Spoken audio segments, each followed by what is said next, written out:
असली नंबर यहाँ पर छुपा हुआ है। संज्ञा सर्वनाम विशेषण में सब लोगों को नकल रहे हैं, पूरा भीड़ है जो ऑब्जेक्टिव की ओर भाग रहा है, और सफल वही होता है जो भीड़ से अलग। महत्व इतना ज्यादा है कि बाबू ध्यान दीजिएगा, अगर 100 में 100 आ गया, 20% नंबर सीधे बाप से बेटे का जन्म होता है, बेटे से बाप का जन्म नहीं होता है, ठीक है ना। तो ये तीनों जो है ना उससे जन्म हुआ है। तो प्यारे बच्चों, क्या हाल चाल है। बहुत सारे लोग आपसे भी कहते होंगे ना कि हिंदी में 100/100 नंबर तो लाया नहीं जा सकता है, असंभव कार्य है। दुनिया का 8वां युवा उनको यही लगता है कि हिंदी में 100/100 नहीं आ सकता है। लेकिन सच्चाई अगर बताएं तो इंटरनेट पर जाकर के आप खुद देख लीजिए, 100/100 नंबर लाने वाले बहुत सारे ऐसे विद्यार्थी हैं जो लाए हैं।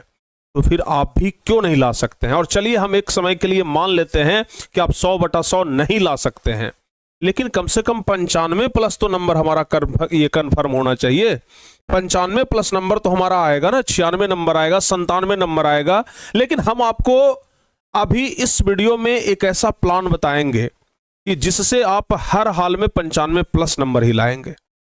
90 नंबर नहीं, 95+ की बात कर रहे हैं। मतलब 95 से डाउन नहीं, 95 से अप होना है बाबू। तो चलिए हम आपको बताते हैं कि कैसे, क्या पढ़े हम लोग, आखिर कौन सा वो मटेरियल है, किस तरीके से हम अपने हिंदी और हिंदी व्याकरण के सिलेबस को यूटिलाइज करें। तो बाबू यही हम आपको ना बस गणित बताने वाले हैं कि किस तरीके से हमें पढ़ना है। और जो चीज बताएंगे उसका प्रैक्टिस हम करवाएंगे, जो चीज आपको बताएंगे उसका रिवीजन हम करवाएंगे, जो चीज हम आपको बताएंगे उसके लिए तैयारी हम करवाएंगे। कहीं आपको इधर उधर जाने की जरूरत नहीं पड़ेगी। चलिए सीधे अपने टॉपिक पे आते हैं कि बोर्ड परीक्षा में हिंदी में 95+ नंबर कैसे ला सकते हैं। बड़ा आसान है। और अच्छा एक बात, 1 मिनट और समय लेंगे। हिंदी का महत्व इतना ज्यादा है कि बाबू ध्यान दीजिएगा, अगर 100 में 100 आ गया, 20% नंबर सीधे उछलता है। 20%। अगर आपका 70% नंबर आ रहा है विदाउट हिंदी, तो अगर विथ हिंदी कर दिया जाए ना तो उसमें 20% बढ़ा दीजिए, मतलब 90। यानी कि भाई बहुत ज्यादा महत्व है, बहुत ज्यादा महत्व है हिंदी का। 20% नंबर अपने आप में एक बड़ा मायने रखता है। तो आज यही हम आपको बताने वाले हैं कि आखिर कैसे हम लोग हिंदी में 95+ मार्क्स ला सकते हैं। चलिए हम लोग सबसे पहले आते हैं, टारगेट अपना देखते हैं कि हम लोगों का जो टारगेट है वो टारगेट है हिंदी, और हिंदी में हम लोगों का टारगेट है 95+। कैसे हम लोग इसे अचीव करेंगे, कैसे ला सकते हैं? बिल्कुल लाएंगे बाबू। इसके लिए आपको क्या करना है कि 2 तरीके से डिवाइड करना है अपने सिलेबस को, ठीक है ना, जो कि आप पहले से भी कर चुके हैं। एक तरफ तो आपका हिंदी का किताब हो गया और दूसरी तरफ आप लोगों का व्याकरण हो गया।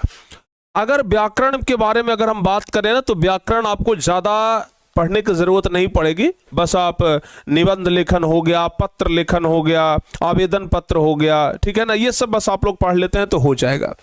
असली चीज है बाबू छुपा हुआ है यहां। इस पर अगर आपका फुल कमांड है तभी आप 100 में 100 नंबर ला सकते हैं किताब पर। और किताब पर कमांड कैसे करेंगे ये अभी हम आपको अगले 2 मिनट में समझा देते हैं। देखिए, किताब पर कमांड करने के लिए अगर आप चाहते हैं कि बुक पर हमारा पूरा कमांड हो, तो इसके लिए आप लोग 4 कैटेगरी में बांटिए किताब को। पहला कैटेगरी है लेखक और कवि परिचय। पहला कैटेगरी है लेखक और कवि परिचय, ध्यान रखिएगा। पहला कैटेगरी कौन सा है? पहला कैटेगरी है लेखक और कवि परिचय। दूसरा कैटेगरी कौन सा है? दूसरा कैटेगरी कौन सा है? दूसरा कैटेगरी है काव्य हो गया, गद्य हो गया, ठीक है ना, गद्य हो गया, यानी कि जो हमारा पाठ है बाबू, जो पाठ है, कहानी है, ये हमारा दूसरा कैटेगरी हो गया। तीसरा कैटेगरी कौन सा आता है? तीसरा कैटेगरी आता है सब्जेक्टिव, जो कि सबसे ज्यादा इंपॉर्टेंट चीज है, इस पर हम अभी आपको चर्चा करेंगे। और उसके बाद चौथा है बाबू, ध्यान रखिएगा, ऑब्जेक्टिव। ऑब्जेक्टिव। देखिए आप लोगों का क्या आदत है, आप लोग अभी किसके पीछे भाग रहे हैं पता है? आप लोग अभी भाग रहे हैं ऑब्जेक्टिव के पीछे, पूर्ण तरीके से, एकदम प्योर। आप अपने मन से ना, मन पर हाथ रखिए और बोलिए कि आप ऑब्जेक्टिव के पीछे नहीं भाग रहे हैं। दिन रात ऑब्जेक्टिव ऑब्जेक्टिव ऑब्जेक्टिव ऑब्जेक्टिव का क्लास हो, बहुत बच्चे जुड़ेंगे, सब्जेक्टिव का क्लास हो, बहुत बच्चे भागेंगे। बाबू हम आपको बता रहे हैं कि अगर आप लोग लेखक परिचय और कवि परिचय बहुत अच्छे से कंप्लीट कर लेते हैं, आपको ऑब्जेक्टिव पढ़ने की जरूरत नहीं पड़ने वाली है। ऑब्जेक्टिव के बिना आपका काम चलेगा। अगर आप काव्य खंड और गद्य खंड के पूरे पाठ को बहुत अच्छे तरीके से पढ़ लेते हैं, आपको ऑब्जेक्टिव अलग से याद करने का जरूरत नहीं है। अगर आप सब्जेक्टिव क्वेश्चन को अच्छे तरीके से कंप्लीट कर लेते हैं, आपको ऑब्जेक्टिव अलग से करने का जरूरत नहीं है। तो अगर आप 3 चीज कर लेते हैं तो आपको ऑब्जेक्टिव अपने आप हो जाएगा। लेकिन आप लोग क्या कर रहे हैं, ऑब्जेक्टिव पढ़ रहे हैं और आपको लग रहा है कि ऑब्जेक्टिव पढ़ने से ये 3 चीज हो जाएगा। ध्यान रखिएगा, एक लाइन हम बोलते हैं, बाप से बेटे का जन्म होता है, बेटे से बाप का जन्म नहीं होता है, ठीक है ना। तो ये तीनों जो है ना, उससे जन्म हुआ है ऑब्जेक्टिव का। अगर ये तीनों कंप्लीट है तो ऑब्जेक्टिव हमारा स्वतः कंप्लीट हो जाएगा। तो आप लोगों को यही हम कहेंगे कि अभी आपके पास जो समय बचा है उसमें जितना ज्यादा से ज्यादा हो सके सब्जेक्टिव पर फोकस बनाइए, क्योंकि ऑब्जेक्टिव तो सब लोग कर लेते हैं भाई। जिसके भी देखिए ऑब्जेक्टिव में अच्छा खासा नंबर है, क्योंकि डबल ऑप्शन है, बाई 1 गेट 1 फ्री वाला एकदम भाई ऑफर मिला हुआ है बिहार बोर्ड के बच्चों को, एक खरीदिए एक मुफ्त में पाइए। तो यहां पर क्या है ना कि बहुत सारे बच्चे सब्जेक्टिव नहीं पढ़ते हैं, उनको लगता है कि ऑब्जेक्टिव पढ़ लेंगे काम हो जाएगा, भीड़ में चल रहे हैं, पूरा भीड़ है जो ऑब्जेक्टिव की ओर भाग रहा है। और सफल वही होता है जो भीड़ से अलग हटे, सफल वही होता है जो भीड़ से अलग चले। आप लोगों को वो अलग हो करके चलना पड़ेगा। आप लोग ना सब्जेक्टिव पे पकड़ बनाइए, आप लोग ना लेखक परिचय और कवि परिचय पर पकड़ बनाइए, आप लोग ना काव्य और गद्य पर परिचय पर, ये जो पाठ होता है ना उस पर पकड़ बनाइए। हम कहते हैं कि सिर्फ 2 चीज पर आपका मजबूत पकड़ होना चाहिए, पहला सब्जेक्टिव पर और दूसरा लेखक और कवि परिचय पर। अगर ये 2 चीज पर आपका फुल कंट्रोल है, पूरी पकड़ है, गारंटी के साथ कहते हैं कि दुनिया में कोई ऐसा माय का लाल नहीं जो आपको हरा दे, ठीक है ना, कोई ऐसा नहीं है जो आपको हरा दे। तो प्यारे बच्चों, ये तो हो गया हमारा किताब का बात। अगर आप ये करते हैं ना तो बहुत अच्छे तरीके से आप नंबर ला सकते हैं। इधर बचता है व्याकरण। व्याकरण में आप लोगों को ज्यादा कुछ करने की जरूरत नहीं है, ज्यादा हाथ पर चलाने की जरूरत नहीं है। ऑब्जेक्टिव के लिए आपको उतना पर्याप्त व्याकरण अब आता है, ऑब्जेक्टिव यहां से ज्यादा आपको बनाने का भी जरूरत नहीं है। किताब वाला अगर याद है ना तो ऑब्जेक्टिव का बन जाएगा, 5-10 क्वेश्चन भी व्याकरण से बना लेते हैं तो बन जाएगा। असली चीज आपको कितना अच्छा से आप आवेदन पत्र लिख रहे हैं, आप निबंध कितना बढ़िया से लिख रहे हैं, आप पत्र लेखन कितना बढ़िया से लिख रहे हैं।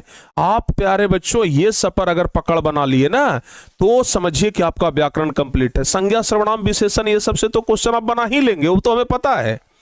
असली नंबर यहां पर छुपा हुआ है। संज्ञा सर्वनाम विशेषण में सब लोगों को नंबर मिल जाता है, सब लोग बनाते हैं, सबको पता है संज्ञा के 5 भेद, सर्वनाम के 6 भेद, ठीक है ना। लेकिन आवेदन लिखने के लिए कितने लोगों को पता है? अगर पता भी है तो सही तरीके से आवेदन लिखने के लिए कितने लोगों को पता है, ये भी तो मायने करता है ना, ये भी तो बड़ा मायने रखता है। निबंध तो लिखना सब लोग जानते हैं, लेकिन सही तरीके से कौन जानते हैं, ये एक बड़ा मैटर करता है। तो आप लोगों को हम बताए भी हैं आवेदन पत्र लेखन लिखने के लिए, उस तरीके से फॉलो करके चलिए, पूरा नंबर आएगा। और दूसरी बात सब्जेक्टिव पर आपका पूरा पकड़ होना चाहिए। ऑब्जेक्टिव पर कम, सब्जेक्टिव पर ज्यादा ध्यान आज से आप लोग देना शुरू करिए। आप डेली इस तरीके से प्रैक्टिस करिए, और जब प्रैक्टिस हो जाए तो प्रतिदिन आप समय निकाल करके, या फिर कम से कम सप्ताह में 1 दिन भी समय निकालिए, और सप्ताह में 1 दिन समय निकाल करके आप लोग क्या करिए, सेट प्रैक्टिस जरूर कर लीजिए, ठीक है ना। मार्केट से कोई भी किताब लाइए, और किताब ला करके उसका प्रैक्टिस कर लीजिए। यानी कि जिस तरीके से 100 क्वेश्चन ऑब्जेक्टिव में, बाकी सब्जेक्टिव में, उस तरीके का सेट आता है, उसको प्रैक्टिस कर लीजिए। कम से कम अभी से लेकर के एग्जाम तक 5 को सेट आप प्रैक्टिस कर लीजिए। पक्का कहते हैं कि आपका 95+ नंबर आ जाएगा, उसमें कोई डाउट नहीं। 95+ नंबर आने में ना कोई डाउट नहीं है, अच्छा नंबर आएगा आप लोगों का। तो बस आज से ना ये सब करना शुरू कर दीजिए जो हम आपको बताए हैं। अगर इस तरीके से कर लेते हैं, यकीन मानिए आपका 95+ नंबर रखा हुआ है, बस आप उसे उठा नहीं पा रहे हैं, उठाने की जरूरत है। तो उम्मीद करते हैं कि आज से ही आप लोग इस तरीके से करेंगे, और आज से आपको एक बड़ा बदलाव देखने के लिए मिलेगा। जब आप एग्जाम हॉल के बाहर खड़ा होंगे ना तो आपको कॉन्फिडेंस से लबालब भरे होंगे, भाई हम तो पूरा करके आएंगे, कोई दिक्कत नहीं है, ठीक है। तो चलिए, उम्मीद करते हैं कि इस वीडियो के माध्यम से आप लोगों को बहुत अच्छी चीजें जानने के लिए मिला होगा। इस वीडियो के माध्यम से आप लोग ये समझ चुके होंगे कि कैसे हम लोग 95+ नंबर ला सकते हैं। तो अगर ये वीडियो अच्छा लगा हो तो शेयर भी जरूर कर दीजिएगा, और चैनल को जरूर सब्सक्राइब करिए ताकि इस प्रकार का और वीडियो आपको मिल सके, ठीक है। तो चलिए मिलते हैं किसी और वीडियो में, तब तक के लिए जय हिंद। बात